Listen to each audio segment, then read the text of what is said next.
Is Azrael dead? Is this little goat boy, is he dead? Can we confirm that we can put the X's right over his eyes? I've been trying to find information on this for a long time because I have a friend who is adamant that Azrael is dead, because I haven't found any in-game information that really supports it. We've got the funny little idea that Chris is carrying around Azrael's dust in their pocket, or some such. Why though? Is there supporting evidence for this aside from just the fact that we see stuff that's dust? Like, it's not evidence that immediately lends itself to a conclusion. It's an idea first, Azrael dead theory, and then you can see piles of dust in the dark world. You've got Ralsei with the potential red headband, and that fits the story as well. Okay.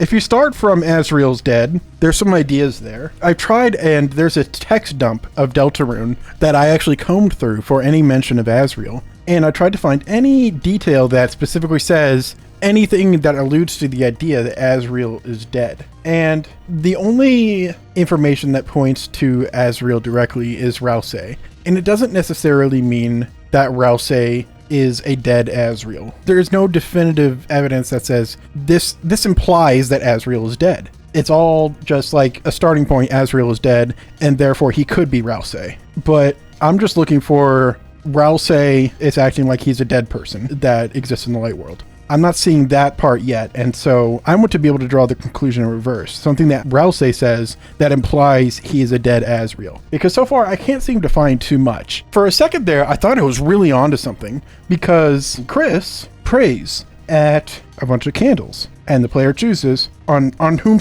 the praying is done. And if you choose Azrael, they say it in a very monotone and a voice that's clearly not trying. That's what Susie says. Not even trying to pray for Azrael. It very well could mean that if Azrael is dead, then there would be no need to pray for him, because these candle prayers are presumably for someone's well-being. If Azrael's dead, no need for well-being. But it could also be true that Chris is mad at Azrael for leaving, for taking away this normal life that they are clearly missing in lieu of their parents' divorce. It could be that they're just like, they had a falling out with Azrael, and they don't want to pray for him at that point. It's I don't, there's nothing definitive there yet. And for a second I thought, oh, I'm onto something, because there's also a scene in the same chapter where Susie is in Chris's home and there's a refrigerator with photos on it. And when I read the text dump, I saw, oh, Susie's telling Chris, what are you hugging the refrigerator for? Quit hugging it,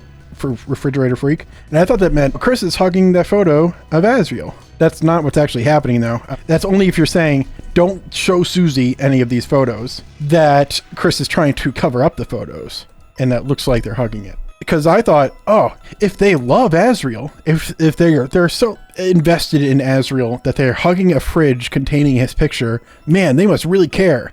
And then if they're praying for Azrael and they don't care about praying for his well-being, then how can you care but not want to pray for their well-being if they're already dead? But that's not the case. My own theory was debunked mere minutes after I started believing Azrael's dead, because they were just trying to hide the photos. There's no information that I've seen so far that says Chris is particularly invested in Azrael at this point in time, at least. Azrael is away. If Chris presumably talks to them online, so that could be something. But that just is more evidence against Azrael being dead, if anything. And if Chris isn't talking with them online, that doesn't prove that Chris cares about Azrael that much right now. So there's no connection here that I can find, because that would be the easiest way for me to believe that Azrael is dead. If Chris really cares about Azrael but won't pray for him. But that's not something I've seen yet. So far, people have only brought up Azrael to Chris. And the only thing that Chris really does to convey what they feel about Azrael is that Azrael absolutely does not look like Ralsei. For some reason, Chris is trying to deny the connection between Ralsei and Azrael. I don't know why that is, but that's the only clear thing I can find. Most of the information I've heard supporting Azrael is dead, it comes from the Azrael is dead theory, and then finding evidence after the fact, or a connection to, I think, Omori, which I'm not going to go into because I haven't played it. I don't know anything about it. Someday I want to play it, but you never know. Let's entertain some ideas though, because there's some interesting things that I have noticed, and I do want to try to find a connection for. One, we've got a red-horned headband. For as much as I don't think it supports the idea that Asriel is dead, I do think it is very important, especially in connection with Ralsei, because Ralsei does have pinkish reddish horns, and that's definitely something that we need to keep our eyes on, because there's some connection there, right? Presumably. So I started wondering for a sec, but it's a fun idea to entertain for at least a brief second and see if it falls apart. What if this isn't connected to Asriel at all? What would that be then? Chris, as a kid, wanted to be a monster. Why? To fit in with their family and their community, obviously. What is Chris wanting to look like if they are putting on this headband and saying, hey, I'm a monster, look at me? I wonder if Chris would look a little something like a little goat boy with red horns. Is Ralsei Chris's like monster self-insert? Probably not, but that's a fun idea, isn't it? It's Chris's OC. When they wear the headbands, they become this little goat boy named Ralsei, who, Chris is like an 8-year-old kid at this time, maybe, and is like, oh, I want to be like my big brother Asriel. I'm going to be just like him. Therefore, my name will be a mix-up of his letters, and it will be Ralsei. Chris is a furry. How could you not be a furry? How could you not want to be an animal in a world where 90% of the people around you are animals, and the other 10% are just weird, unidentifiable creatures with eyeballs on them?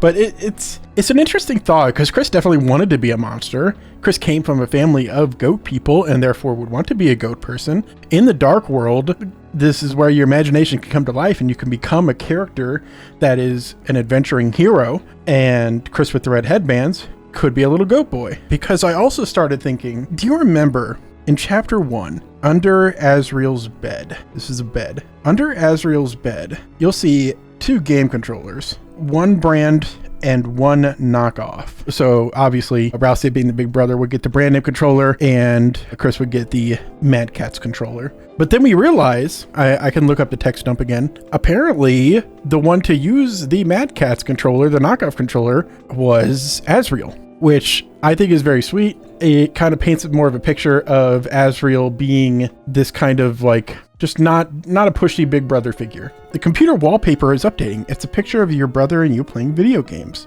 Your brother is using the knockoff controller. Like, I don't know. So it's such an interesting picture to tell that it's kind of like this reveal. You think, oh, big brother, little sibling, and the little kid is obviously going to get the knockoff controller. And then it's kind of, I don't know, it's a very subtle reveal later that it was Asriel using the knockoff controller. And there's other stuff. I can't remember exactly what it is. I'm going to need to look it up again to really get the full picture again, man. But it felt like Asriel was kind of just like a nerd, and Asriel was the one who was kind of hyping up Chris as the hero, as the kid who would always, as the important one. I don't know. It's an interesting dynamic that I suddenly like became aware of as I played these later chapters. Here's an interesting one. Depending on if you have the right stuff in your pocket when you're in church and you're looking through your pockets for something fun to do. Susie says, "Hey, these aren't my clothes. What's in here?"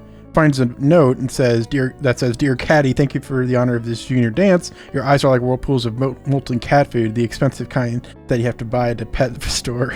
Signed, Asriel. And says, "Hey, don't act like you weren't laughing too. Look, this was in here too. Peace offering."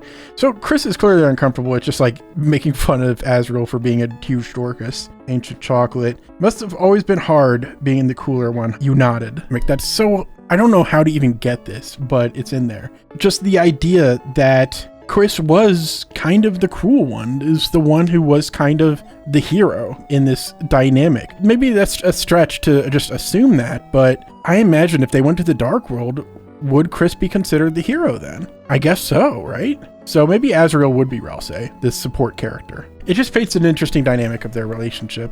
I'm not exactly sure what to make of that or what conclusions to draw from it. Maybe it hurts my theory that that Ralsei is Chris's goat Sona. Maybe my goat Sona theory isn't true, but it does kind of lend credence to the idea that Ralsei is kind of meant to represent Asriel in this support role. It feels like if there was Asriel dust on the horns and that poof that makes Ralsei, I can see both arguments. Like, Chris wouldn't want to compare Ralsei to Asriel because it hurts too much to compare them. Like, I don't like the idea of this being my dead brother. I just want it to be Ralsei. Or it could just be like, my brother's over there. I don't like my brother or something. I don't know. My brother's out to college. This guy's someone different.